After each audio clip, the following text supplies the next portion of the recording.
Hello students, आज के इस वीडियो लेक्चर के द्वारा फिर हम लोग अपने रिएक्शन की सीरीज़ को आगे बढ़ा रहे हैं। उसमें एक नया रिएक्शन आज फिर जोड़ने जा रहे हैं।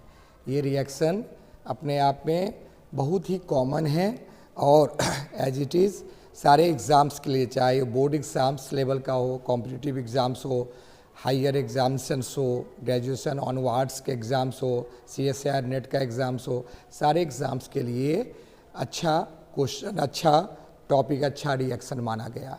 क्योंकि ये रिएक्शन एक का नहीं है, कई कंपाउंड इस तरह के रिएक्शन को प्रोसीड करते हैं। हम लोग इस वीडियो लेक्चर में पहला पॉइंट जो बोर्ड लेवल में इसका डेफिनेशन पॉइंट ऑफ व्यू से पूछ देता है उसको भी लिख सकते हैं।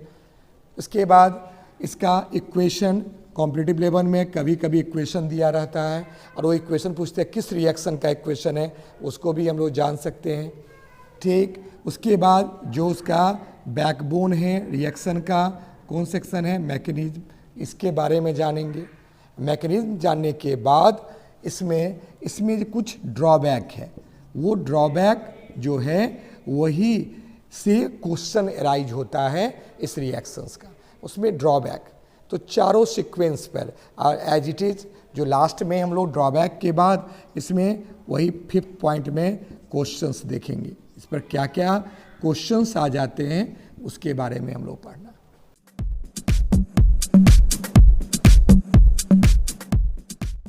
इस रिएक्शंस के बारे में, इस रिएक्शंस का नाम है, बहुत फेमस नाम है, Friedel craft reaction. Friedel craft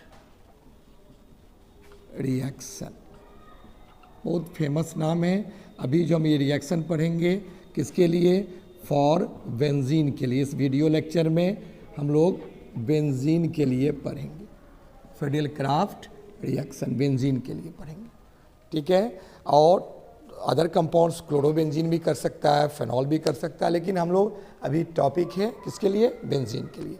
नाम से क्लियर है, दो साइंटिस्ट मिलके इस रिएक्शन को प्रोसीड करवाए थे। कब करवाए थे, 1877। ये दो साइंटिस्ट थे, first one is Friedel and second one is craft. तो नाम हुआ फ्रीडेल क्राफ्ट रिएक्शंस या ARTG। तो ये सीक्वेंस को हम लोग स्टार्ट करें, हम लोग अपने पढ़ाई को इस टॉपिक के लिए इसको आगे हम लोग बढ़ाते हैं। तो ठीक है, तो ये फर्स्ट ऑफ ऑल इसको हम लोग पहले डिफाइन करेंगे।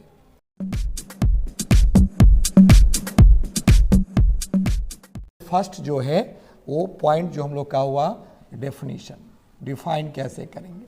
तो डेफिनेशन जो आता है वो किससे आता है, इसके इक्वेशन से। जब ये रिएक्शन प्रोसीड किया गया तो इसमें दो ग्रुप में इसको बांट दिया गया। One is Friedel craft alkylation and other is Friedel craft acetylation. बहुत जगह एसाइलेशन भी कहा जाता है। क्यों कहा जाता है हम लोग मैकेनिज्म में जान लेंगे दोनों रिएक्शंस।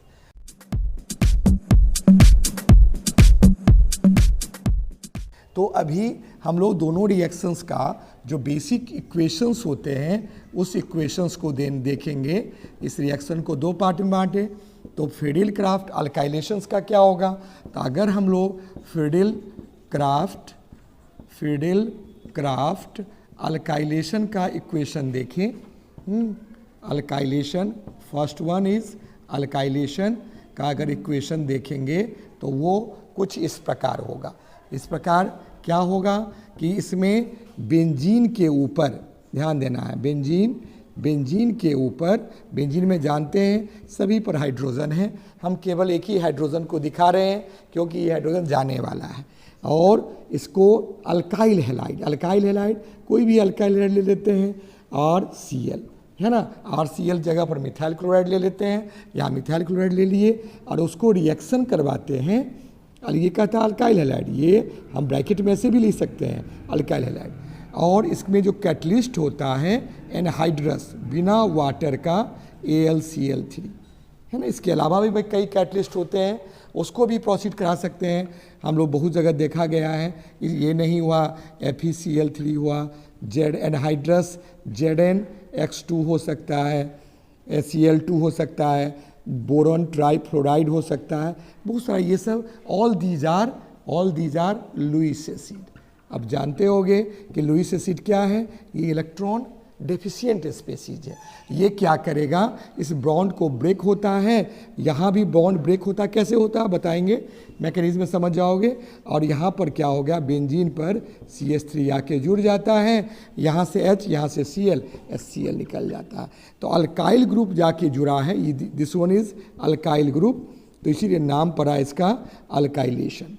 सिमिलरली अगर सेकेंड पॉइंट देखा जाए तो उसमें हम लोग फेडरल क्राफ्ट एसिटाइलेशन, एसिटाइलेशन में क्या होगा, फेडरल क्राफ्ट अगर हम लोग एसिटाइलेशन या उसी का दूसरा नाम हो गया एसाइलेशन, है ना, करेंगे तो इसमें क्या होगा, इसमें होगा क्या, रिएक्शन का तो मोड यही है, रिंग तो हमारा यही ड्रीम कंपाउंड, बेंजीन को ड्रीम कंपाउंड कहा जाता है, लोग जानते होंगे। और यहाँ पर हाइड्रोजन है, यहाँ पर एसिटाइल ग्रुप CO, CH3CO के साथ X, ये एसिटाइल हो गया। इसको ऐसे भी लिख सकते हैं RCOX, इसको रिएक्शन करवा देते हैं, रिएक्शन करवाने के बाद वही कैटलिस्ट एनहाइड्रस AlCl3 वगैरह वगैरह, ठीक है। और इसमें हम लोग क्या, इस बॉन्ड को ब्रेक हुआ, यहाँ से भी बॉन्ड ब्रेक हुआ, कैसे, मैकेनिज्म में क्लियर होगा, इस बेंजीन के इस पोजीशन पर CO के साथ CH3 आके जुड़ जाएगा और निकल जाएगा, फिर वही चीज़ HCl निकल जाएगा। तो इस ग्रुप का यहाँ जो ये ग्रुप बना, दिस वन इज एसिटाइल, इसी का नाम एसिटाइल है, इसे नाम पड़ा इसका एसिटाइलेशन। यहाँ अल्काइल है तो नाम पड़ा क्या, अल्काइलेशन, और दिस वन इज एसिटाइलेशन। तो इस प्रकार हम लोग का डेफिनीशन, इस इक्वेशन से डेफिनीशन तैयार हो गया। डेफिनीशन क्या हो गया, दिमाग में चला गया होगा कि व्हेन अल्काइल और acetyl group introduce on benzene ring by electrophilic, तो इलेक्ट्रोफाइल है, पॉजिटिव आयनाइज डेवलप होगा, यहाँ पर दोनों पॉजिटिव है ना, by electrophilic substitution reaction, then we get, है ना, क्या गेट, अल्काइल बेंजीन, पहला से अल्काइल बेंजीन हम लोग प्राप्त करेंगे, या उसी का दूसरा होगा नाम, ये दूसरा, और क्या प्राप्त, second one acetyl benzene. Actually ये एसिटाइल बेंजीन क्या है, कीटोनिक कंपाउंड है ना, ये अल्काइल बेंजीन, यहाँ पर एसिटाइल बेंजीन कौन कंपाउंड है, कीटोनिक कंपाउंड है एसिटाइल बेंजीन, ठीक है। तो इसी प्रकार इस तरह के रिएक्शन को हम लोग क्या, किसके प्रेजेंस में देना पड़ेगा, in presence plus NC means presence of क्या, एनहाइड्रस AlCl3 और अदर लुईस एसिड, ये इसका स्टेटमेंट है जो प्रोवाइड किया गया था फ्रीडल साहब के द्वारा एंड क्राफ्ट साहब के द्वारा।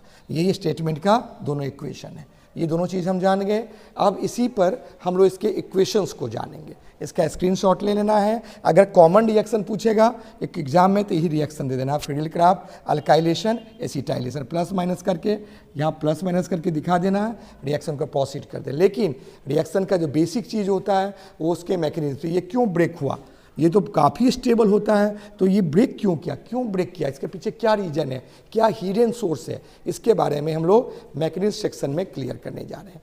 ओके, इसका स्क्रीनशॉट ले लें, आगे बढ़ते हैं।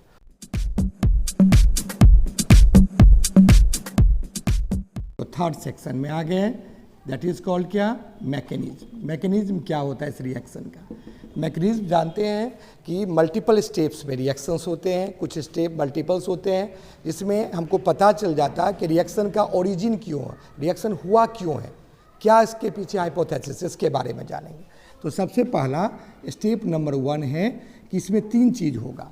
एक में first of all electrophilic substitution है। सब्स्टिट्यूशन का मतलब जानते हैं, एक का आना दूसरे का जाना। तो सब्स्टिट्यूशन कहने का मतलब इलेक्ट्रोफाइल पहले बनेगा, बनने के बाद वो अटैक करेगा, अटैक जहाँ पर करेगा उसी के जगह से दूसरा इलेक्ट्रोफाइल हटेगा।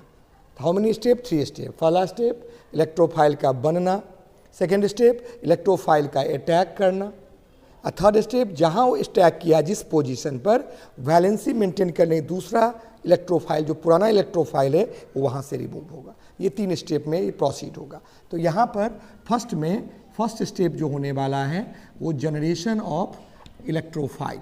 यहाँ कौन सा इलेक्ट्रोफाइल जनरेट होगा, इसके लिए हम लोग रिएक्शन को दिमाग में रखना। हमारा रिएक्शन है, हम लोग अभी पढ़े हैं, क्या पढ़े हैं कि बेंजीन है और बेंजीन के पर ये CH3Cl आने वाला है, किसके प्रेजेंस में? एनहाइड्रस AlCl3 के प्रेजेंस में, जिसको हम लोग लुईस एसिड कहते हैं। और हमको जो प्रोडक्ट बनने वाला है वो बेंजीन पर CH3 आके जुड़ने वाला है और HCl निकल, यही रिएक्शन है। इसी रिएक्शन के मैकेनिज्म को देखेंगे। तो मैकेनिज्म में इलेक्ट्रोफाइल यहाँ कैसे जनरेट, इलेक्ट्रोफाइल E+ पहले जनरेट होगा। यहाँ पर है क्या कि ये कैटलिस्ट ठहरा और यहाँ पर ये रिएक्टेंट ठहरा, CH3Cl है और ये पोलर कोवलेंट बॉन्ड है, सब आदमी जानते हैं, इलेक्ट्रोनिगेटिविटी का डिफरेंस है। और यहाँ पर है AlCl3, ये लुईस एसिड है। ये लुईस एसिड उसे कहते हैं जिसको इलेक्ट्रॉन पुअर है। क्यों पुअर है? अपने पास इसका 3 वैलेंसी और 3 से शेयर किया तो कितना हो गया? 6 हुआ। इलेक्ट्रॉन अभी इसका ऑक्टेट पूरा नहीं है, इलेक्ट्रॉन पुअर है। ये चाहेगा कि अपना इलेक्ट्रॉन इससे लेना, इसलिए इसके जब ये विसिनिटी में आएगा, इसकी एरिया में आएगा, पोलरिटी यहाँ पर जो था वो बहुत बढ़ जाएगा, बहुत बढ़ जाएगा। इस पर ऑलरेडी पहले से इलेक्ट्रॉन है, वो इलेक्ट्रॉन इसके साथ पोलराइज हो जाएगा। कौन बॉन्ड बनाएगा? Covalent bond. ध्यान रखना है, कॉम्पिटिटिव क्वेश्चन यहाँ से क्वेश्चन बनता है कि अल्काइल हैलाइड और लुईस एसिड की जो कौन बॉन्ड बना? पोलर कोवलेंट, पोलरिटी हुआ, इसीलिए कोऑर्डिनेट बॉन्ड जनरेट हुआ। जहाँ कोऑर्डिनेट बॉन्ड जनरेट हुआ तो यहाँ पर ये कॉम्प्लेक्स इतना स्ट्रॉन्ग ये नेचर है इसका कि ये बॉन्ड इतना पोलरिटी बढ़ा दिया कि ये बॉन्ड क्या किया? ब्रेक कर गया। ब्रेक कर गया, हेट्रोलाइटिक फ्यूजन हुआ, CH3 पर क्या आ गया? प्लस, और यहाँ पर AlCl4 हो गया और कौन चार्ज आ गया? माइनस। तो जब ये प्लस होगा माइनस, यही हमारा क्या हो गया? इट इज़ आवर इलेक्ट्रोफाइल, ये जनरेट हो गया। सेकेंड स्टेप में क्या करना है? जब इलेक्ट्रोफाइल बन गया, अब सेकेंड में अटैक करेगा, attacking of electrophile, attacking of electrophile. Electrophile attack कहाँ पर करेगा? तो सबस्ट्रेट पर करेगा। सबस्ट्रेट हमारा क्या है? बेंजीन है, रिएक्टेंट, इसको रिएक्टेंट को ही सबस्ट्रेट कहते हैं, है ना। तो यहाँ पर क्या करते हैं? बेंजीन लिए, अब बेंजीन पर सब पर हम जानते हैं सारे कार्बन पर एक एक H है, इसको दिखा दिए H को। अब यहाँ पर आया CH3+, अब ये CH3+ क्या आएगा? इसको क्या चाहिए? इलेक्ट्रॉन चाहिए, कमी है, कार्बोकेटाइन है। अब ये इसको इलेक्ट्रॉन चाहिए, इलेक्ट्रॉन चाहिए, तो यहाँ इलेक्ट्रॉन है कहाँ? तो क्या किया, जब ही इसके इन्फ्लुएंस में आया तो बेंजीन इलेक्ट्रॉन रिच स्पेसीज है, अपने पाई इलेक्ट्रॉन को ये बाहर में रख दिया, पाई इलेक्ट्रॉन को बाहर में रख दिया। क्योंकि केमिस्ट्री में जो रिच वाले होते हैं वो पुअर को वे प्रोवाइड करते हैं। आप आइए रिएक्शन कीजिए, तो ये अपने 2 इलेक्ट्रॉन यहाँ रख दिया, तो ये रखने के कारण यहाँ पर इलेक्ट्रॉन डेंसिटी बढ़ गया। जब ये इलेक्ट्रॉन डेंसिटी यहाँ पर बढ़ा, यहाँ पर कैसा इलेक्ट्रॉन डेंसिटी हो गया? कुछ इस प्रकार, H तो है ही पहले से और H है, यहाँ पर क्या आ गया बता? CH3 आ गया। क्यों, कैसे? कि यहाँ पर माइनस था, यहाँ जब ये ग्रुप आएगा तो माइनस, अब माइनस पर कौन अटैक कर जाएगा? किसको? ये माइनस इसको बुला के ले आया CH3 को अपने पर, ये CH3 आ गया। अब बेचारा इसको तो कोई कमी नहीं हुआ, जैसा था वैसा ही है, केवल ऐसे था, उठ के ऐसे हो गया। अब इस कार्बन को कमी हो गया तो यहाँ पर कौन चार्ज आ गया? पॉजिटिव चार्ज, ये बन गया। इसका एरोमेटिक कंडीशन भी लॉस्ट हो गया, कार्बोकेटाइन का फॉर्मेशन किया। लेकिन ये कार्बोकेटाइन, ये भी तुम पूछ सकते, क्वेश्चन आ सकता है भाई बेंजीन तो एक्स्ट्रा स्टेबल है तो क्यों अटैक किया? तो ये जो प्रोडक्ट बनाया ये भी स्टेबल है, ये भी स्टेबिलिटी है। किसके कारण? इसके रेजोनेंस के कारण। अब ये जो पाई बॉन्ड ये उठ के जहाँ इस दोनों के बीच में गया, पॉजिटिव चार्ज यहाँ डेवलप हो गया। तो यहाँ पॉजिटिव जब डेवलप हो गया तो यहाँ पर पॉजिटिव पार्ट्स आ गया और यहाँ पर बॉन्ड उठ के चला गया। यहाँ H है ही, मेरा CH3 है ही। फिर ये बॉन्ड उठ के यहाँ आया, फिर उठ के देखो रेजोनेंस स्टेबलाइज हो रहा है, फिर इसको कमी हो गया इस कार्बन को, यहाँ पर पॉजिटिव हो गया, यहाँ ऑलरेडी H और CH3 है, यहाँ पर बॉन्ड आ गया, यहाँ पर बॉन्ड आ गया। अब तीन स्ट्रक्चर हो गया। इस तीनों स्ट्रक्चर को अगर हम लोग CH3 है ये, अगर हम लोग इसको मिला दें इसके इक्विवेलेंट स्ट्रक्चर बनाने के लिए, तो मेरा स्ट्रक्चर कुछ इस प्रकार आएगा। क्या आएगा कि यहाँ पर कॉम्प्लेक्स हुआ, चार्ज तो पॉजिटिव सब जगह, यहाँ पॉजिटिव, यहाँ पॉजिटिव, यहाँ पॉजिटिव, तब पॉजिटिव कर देते हैं। इलेक्ट्रॉन का शिफ्टिंग कहाँ से कहाँ तक, यहाँ से यहाँ तक इलेक्ट्रॉन का ये शिफ्टिंग हो रहा है। इस पोजीशन से पॉजिटिव चार्ज इस पोजीशन तक आ रहा है, यहाँ से यहाँ तक। देखिए ऐसे क्लाउड दिखा दिए, ऐसे का हम लोग इलेक्ट्रॉन क्लाउड, और यहाँ पर ऑलरेडी H है, यहाँ पर क्या है CH3 है, तो ये कॉम्प्लेक्स हो गया मेरा क्या, sigma complex. It is our कौन complex, sigma complex. Sigma complex क्यों होता है, इसके पीछे सिग्मा नाम क्यों दिया, इसके पीछे भी रीजन है जिसको हम लोग डिस्कस करेंगे आगे, ठीक है। तो ये यहाँ पर बन गया सेकेंड स्टेप में। और थर्ड स्टेप में अब क्या होगा, जो पुराना इलेक्ट्रोफाइल था, अब इलेक्ट्रोफिल जो भी पुराना चीज़ है जहाँ पर वो गया है वहाँ से रिप्लेस होगा। तो रिमूवल ऑफ किसका, रिमूवल ऑफ H+, ये भी इलेक्ट्रोफाइल है, फ्रॉम किस से, from sigma complex. Sigma complex से, जिसको हम लोग क्या डीप्रोटोनेशन भी कर सकते हैं। What is this, it is deprotonation भी कहा जा सकता है। तो निश्चित हम लोग डीप्रोटोनेशन अगर करेंगे तो यहाँ पर क्या है, ये पॉजिटिव कॉम्प्लेक्स है, जैसे अभी देखे हैं। अब या कोई भी स्पेसीज एक ले लेते हैं जो लास्टली बना है, लास्टली ये बना है, इसको उठा के इसे ले लेना है, यहाँ ले लेना है, यहाँ पर कौन चार्ज आ गया, पॉजिटिव, यहाँ ऑलरेडी H है, यहाँ पर CH3 है। अब ये रेजोनेंस को स्टेबलाइज करने के लिए ये बॉन्ड फिर यहाँ पर आएगा, जब ये यहाँ पर आएगा तो इस पर प्लस आ जाएगा, और ये प्लस क्या हो गया, इससे निकल गया। तो निकल गया तो क्या, यहाँ डबल बॉन्ड पहले से है, यहाँ भी है, और ये जो बॉन्ड था सिग्मा बॉन्ड, ये पाई बॉन्ड में कन्वर्ट हो गया। यहाँ पर ऑलरेडी CH3 रहा, इट इज़ आवर टॉलिन बन गया, और यहाँ निकल गया क्या चीज़, H+। तो हम लोग देखे हैं कि H+ निकल गया, और फाइनली अब ये जो H+ यहाँ पर से निकल गया वो किसके कारण निकला है, मीडियम में क्या प्रेजेंट है, यहाँ पर ड्राइविंग फोर्स कौन लगा रहा है, AlCl4-। ये जो माइनस है AlCl4-, यही इसका ड्राइविंग फोर्स लगाया। अब जब ये यहाँ से प्लस आया तो इस स्पेसीज Cl के साथ यहाँ H+ है, अब क्या करेगा, यहाँ से HCl निकल गया, H यहाँ से और Cl यहाँ से, अब बच गया क्या चीज़, AlCl3। तो हम लोग कह सकते हैं AlCl3 इज आवर कैटलिस्ट उसे कहते हैं कि रिएक्शन को शुरू कर दे और फाइनली रिएक्शन प्रोडक्ट बना के क्या हो जाए, निकल जाए। तो ये 3 स्टेप में बन गया। इसी प्रकार जैसे अल्काइलेशन हुआ है, सिमिलरली अगर हम इसके जगह पर स्टेप 1 में अगर CH3 ले लेते हैं या Cl ले लेते हैं, तो अब यही ग्रुप बनेगा, ये जनरेट होगा। सेम यहाँ पर प्लस आएगा, ये माइनस हो जाएगा। तो उस मैकेनिज्म हो गया किसके केस में, जब फिडिल क्राफ्ट हम लोग क्या करवाएंगे, एसीटाइलेशन। क्या करवाएं, एसीटाइलेशन और अल्काइलेशन का मैकेनिज्म सेम है, केवल यहाँ पर रिएजेंट जो अल्काइल हैलाइड लिए हैं इसके जगह पर एसिटाइल हैलाइड ले लेंगे, तो एसिटाइलेशन का मैकेनिज्म हो गया।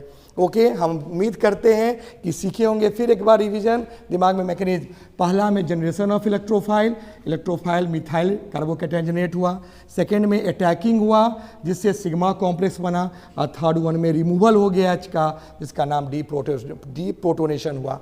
इसके बाद हम लोग नेक्स्ट मैकेनिज्म सेक्शन को कंप्लीट किए। इसके बाद